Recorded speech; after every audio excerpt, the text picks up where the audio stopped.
Hello everyone, it's Silver, and this is Garden of Witches.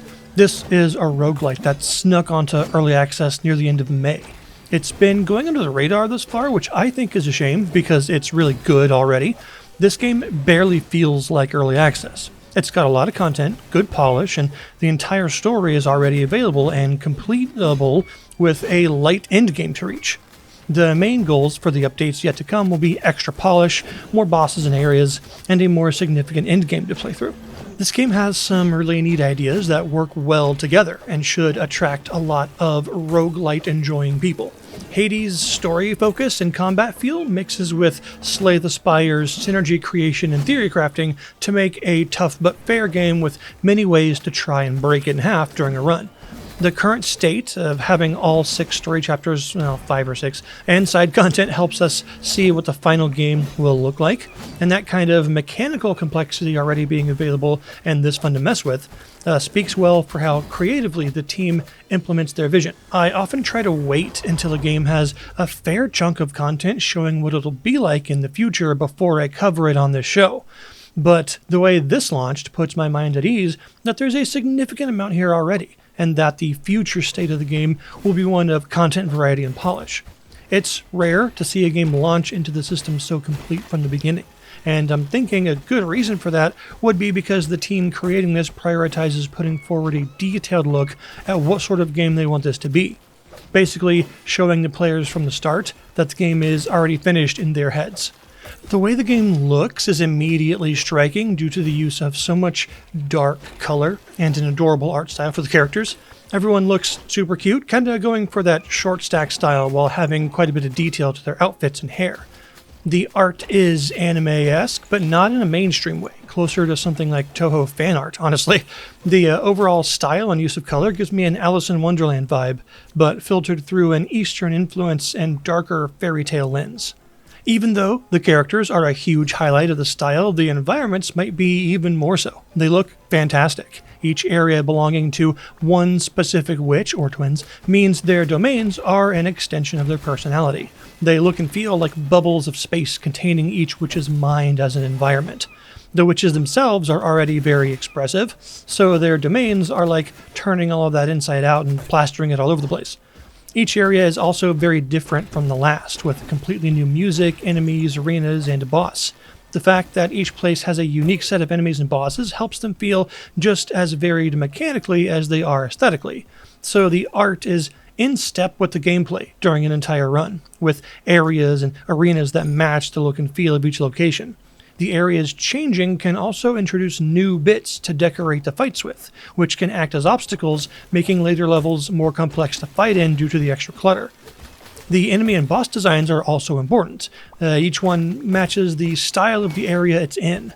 The decaying farm domain will have loads of pumpkin-shaped enemies to fight and a boss that looks like a scarecrow with a big harvest scythe. The twins domain will have shadowy blobs and noble-looking enemies with vampire-like aesthetics, with a huge maid as a boss, and the twins storming the arena with projectiles.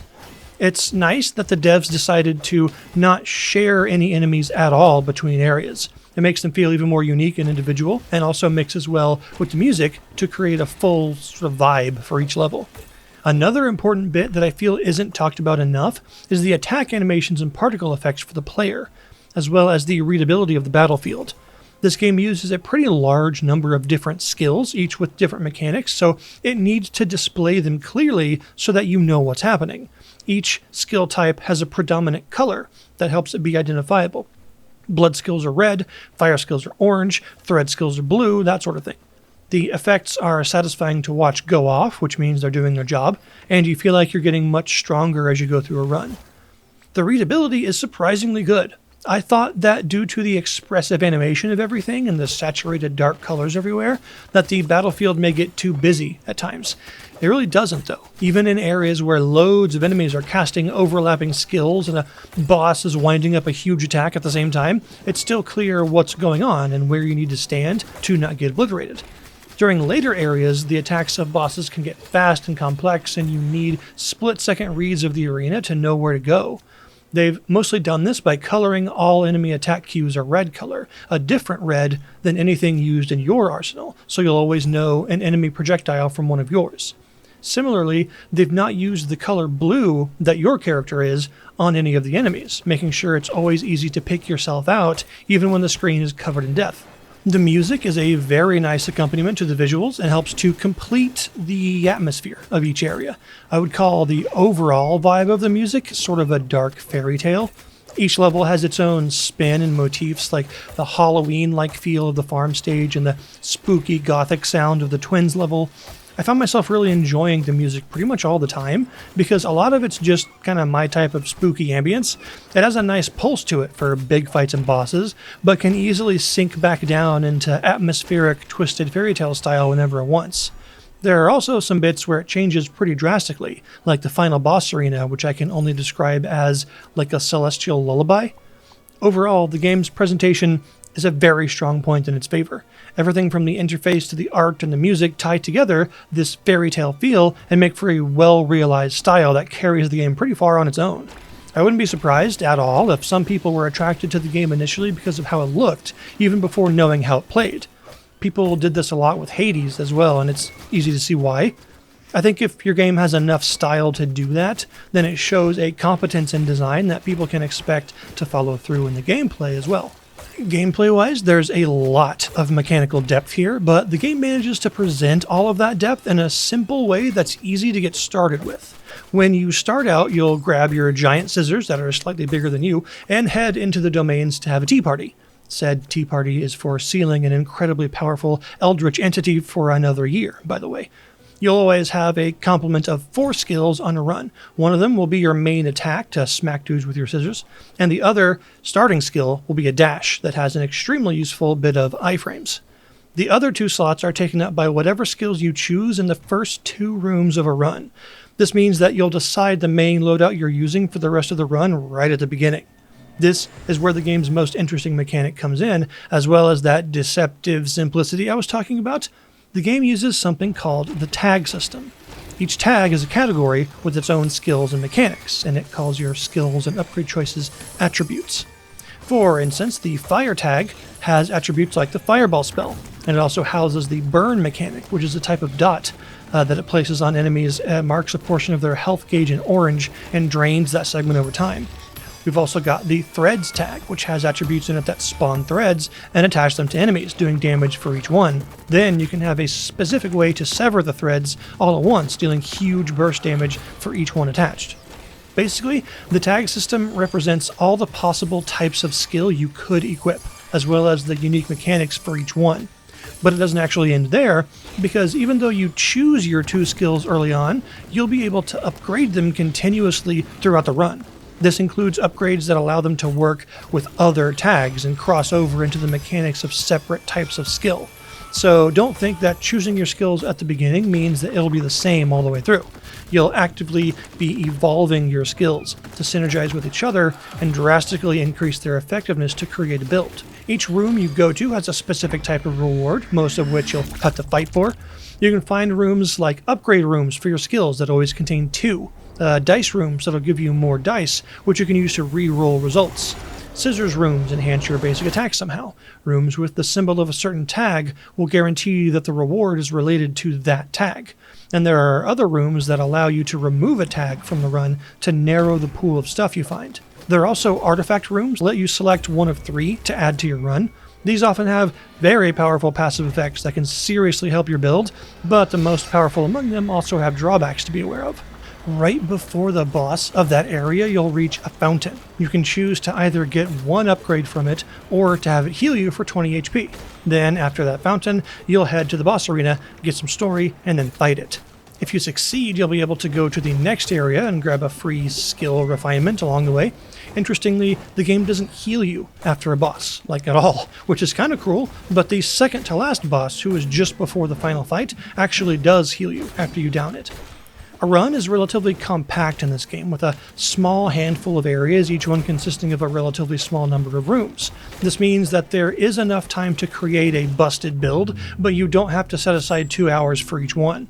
I think these smaller runs combine with the simple to begin tag system to give this game a very effective just one more run feeling. It's easy to jump right back in after you win or lose and start again, and that kind of addictive quality helps it out a lot.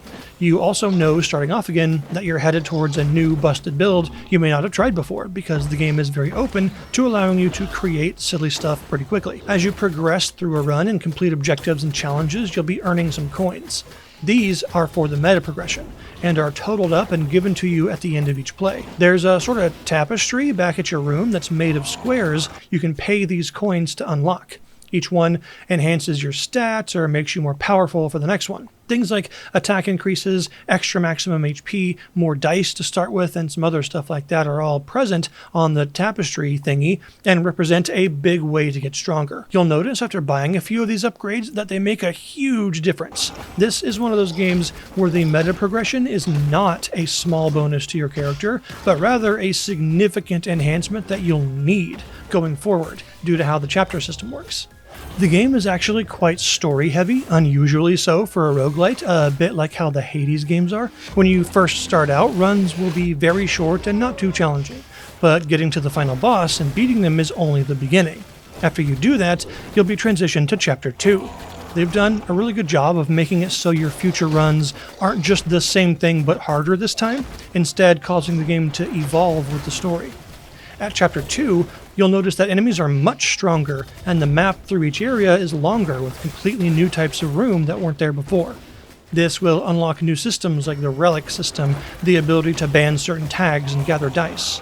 Then, once you reach the boss again, you'll notice that not only are they harder, but after you beat them, they get back up for a Phase 2. The second phase is even more challenging with completely new sets of attacks and dodge timings to learn, and has a similar amount of health as the first phase. Each level will follow this pattern, and the story and character interactions will be completely new, representing the next year after the first one succeeded. You'll also see some side chapters back at home when you poke the book on the left side. These are pretty cool, acting like extended tutorials kind of, and giving you some more meta progression unlocks when you complete them. They'll each be things that explain a specific tag or mechanic, and then have you demonstrate mastery over how to use it effectively.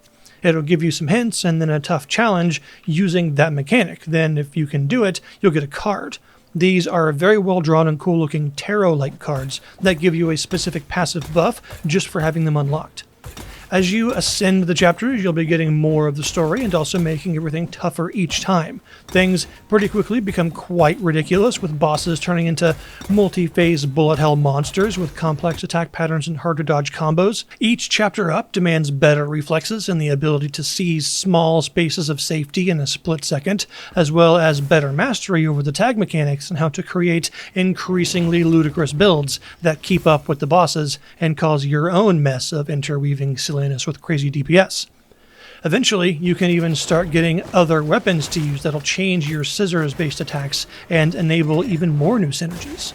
It's certainly hard to look at the game in its current state and say there isn't enough available yet. The full story and many mechanics being ready from the start has an obvious advantage, but it also just lets you see a glimpse of what kind of things may be added by looking at what's already there.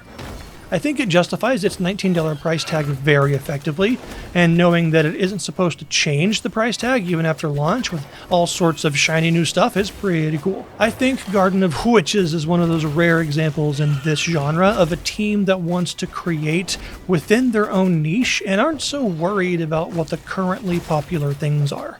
This feels like a game that came from a genuine love of the genre, fused with a story they really wanted to tell, and some unique ideas they wanted to attempt in order to stand out in their own way. This is a crowded genre now, and although there are many good games in it, it's also filled with the bodies of attempts that either didn't stand out or didn't last. As for what I'd like to see added to the game while it's in EA, I'd say the obvious more levels, more enemies, more bosses, and more tags would always be welcome, especially when you see the synergistic storm that new skills will be able to create. But I'd also like to see perhaps an additional meta progression method to work towards. Maybe you could obtain special thread and use it to make quilted squares with specific powers, only being able to equip a certain number of them total. I think it would also be cool to add a currency we could use to upgrade our tarot cards and make their effects more prominent. I've also noticed that a few of the dialogue lines have some weird grammar very occasionally, so that'll be something to polish up as well. As for whether I'd recommend the game currently, I think that's an obvious yes. There's a fantastically fun game here as it is, and it should only get better with time. If you're at all a fan of roguelites, this is a must-play, I think.